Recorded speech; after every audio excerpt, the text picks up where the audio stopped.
நியூசிலாந்தில் குட்டியாக குடும்பத்தோட ஒரு சின்ன மலை ஏற்றத்துக்கு போனால் எப்படி இருக்கும்? வாங்க போய் பார்க்கலாம். இன்றைக்கி நாம் ஏறப்போகிற இந்த மலைக்கு பேர் பிரிட்ஜ்வெல் டேம்.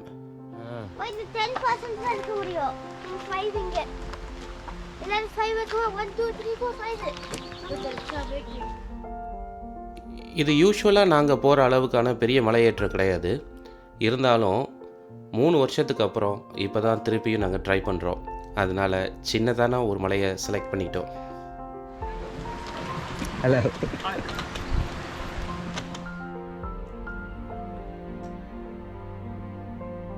நியூசிலாந்தில் இந்த மாதிரி நிறைய குட்டி குட்டி பாதைகள், குழந்தைகள் பெரியவர்கள்னு சேர்ந்து போகிற மாதிரியான காட்டுப்பாதைகள், அதாவது ட்ராக்ஸ் நிறைய அமைச்சிருப்பாங்க.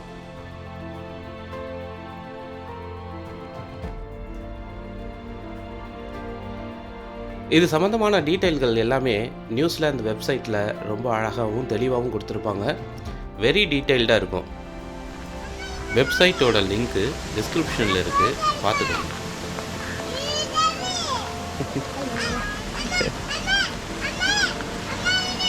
Hello. Hi. Someone's having a great time. Yeah, she's enjoying. What is that?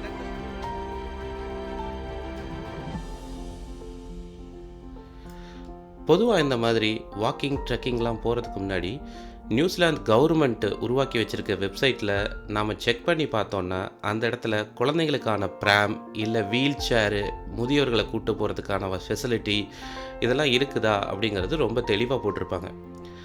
இன்னமும் சில இடங்களில் பிக்னிக் மாதிரி செய்கிறதுக்கு கிச்சன் அல்லது குளிக்கிற இடம் அல்லது டாய்லெட்ஸ் இதெல்லாம் கூட இருக்கும். அதை பற்றின விவரங்கள் எல்லாமே அந்த வெப்சைட்டில் ரொம்ப தெளிவாக இருக்கும்.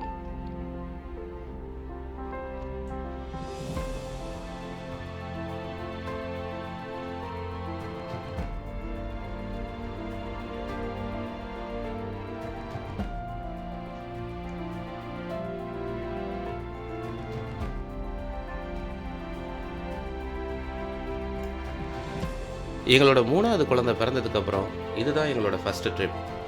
அதனாலையும் கூட நாங்கள் ரொம்ப சின்ன பாதையாக செலக்ட் பண்ணிக்கிட்டோம். ஏன்னா இன்னும் அவங்களுக்கு இதெல்லாம் பழக்கம் இல்லை, அதனால் கொஞ்சம் பழக்கப்படுத்திக்கலாம் அப்படின்னு.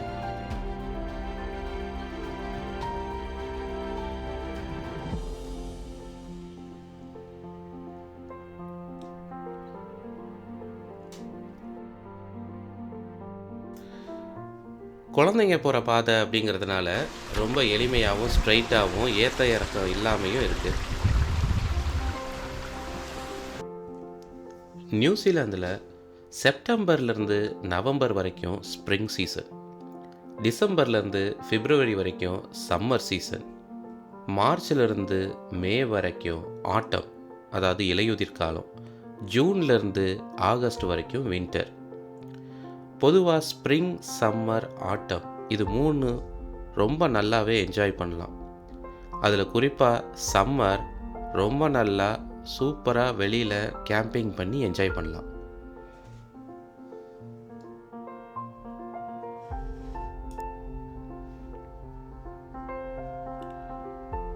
நியூசிலாந்தோட இயற்கையை முழுமையாக அனுபவிக்கணும்னா சம்மர் தான் சரியான காலம்.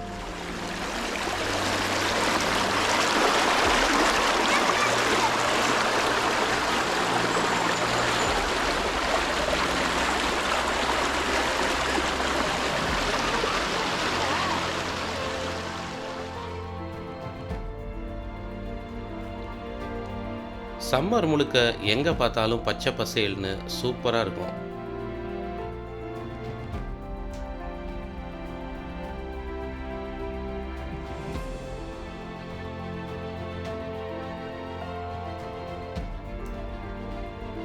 பொதுவாக ரொம்ப அமைதியாகவும் அட்வென்ச்சராகவும் இருக்கணும்னு நினைக்கிறவங்க நியூசிலாந்து ட்ரிப்புக்கு வர்றதுக்கு ரொம்பவே விருப்பப்படுவாங்க. அதே போல் நியூசிலாந்து ட்ரிப்புக்கு வந்து எதுவும் வாங்கலாம் அப்படின்னு நினச்சிங்கன்னா இது ஒரு ஷாப்பிங் நாடு கிடையாது. இங்கே பெரும்பாலும் வாக்கிங், எக்ஸ்ப்ளோரிங் இந்த மாதிரியான விஷயங்கள் தான் ஜாஸ்தி.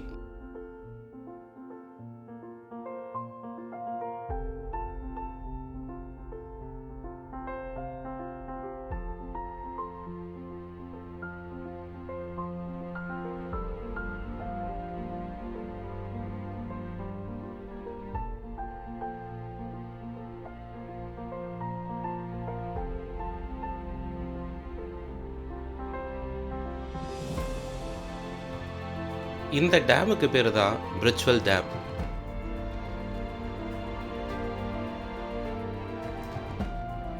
இந்த டேமில் எப்பயுமே தண்ணி வழிஞ்சோடுன்னு சொல்ல முடியாது.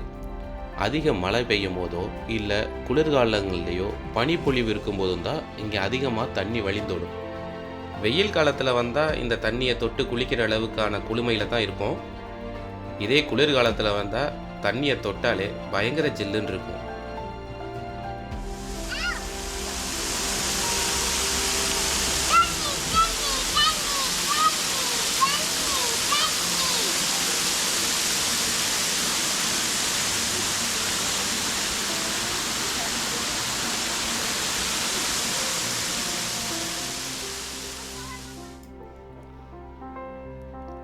ஆயிரத்தி 1840 பிரிட்டிஷ்காரங்க இந்த கண்ட்ரிக்கு, அதாவது நியூசிலாண்டுக்கு முதல்ல இறங்கினதுக்கப்புறம் கண்ட்ரி முழுக்க சில டீமுகளை அமைச்சு எங்கெங்கெல்லாம் வீடு கட்டலாம் அப்படின்னு பார்த்துட்டு இருந்திருக்காங்க. அப்போ ஒரு 5 பேர் கொண்ட டீமு இங்கே வந்திருக்கிறாங்க. அவங்க தான் முதல்ல இந்த இடத்துல வந்து ட்ராவல் பண்ணியிருக்கிறாங்க.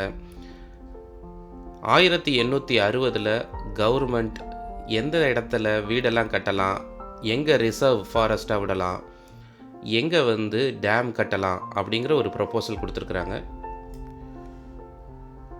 1870 அதை செயல்படுத்தவும் ஸ்டார்ட் பண்ணியிருக்கிறாங்க.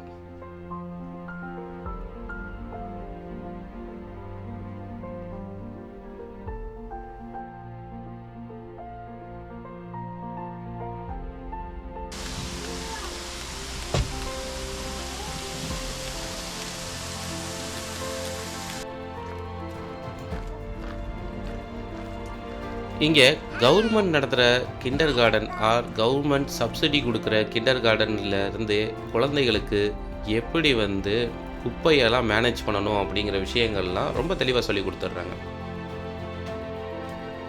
குழந்தைங்க தன்னால் குப்பையை கீழே பண்ண மாட்டாங்க.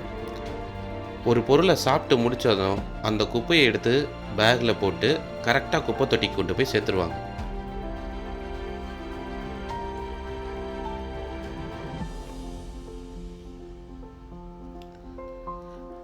இது மொத்தமே ஒரு 2.5 கிலோமீட்டர் வாக்கு தான். ஒரு குட்டி ஹைக்குன்னு சொல்லலாம்.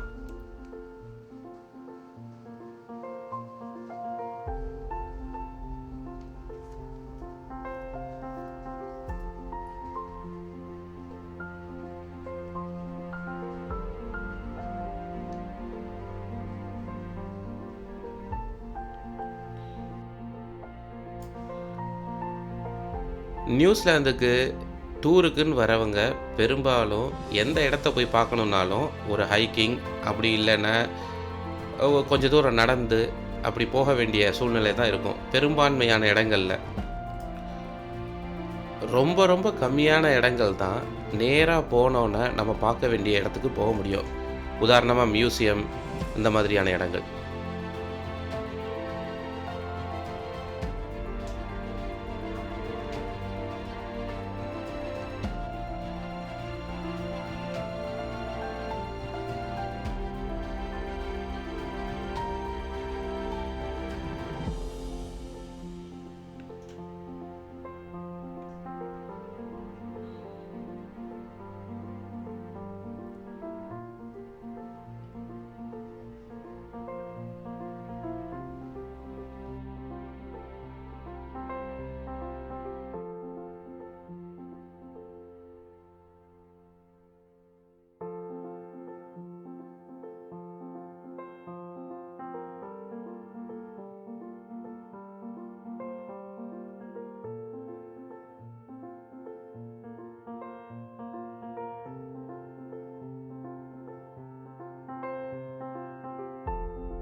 இந்த தண்ணி எல்லாம் அந்த டேம்ல இருந்து வழிஞ்சு வந்த தண்ணி தான்.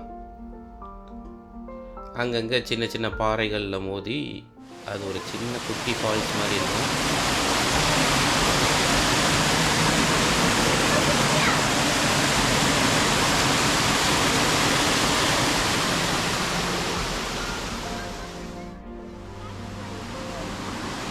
நம்ம ஊர் ஃபால்ஸு, அணைக்கட்டு இதெல்லாம் எடுத்துக்கிட்டோம்னா இது ரொம்ப ரொம்ப சின்னது.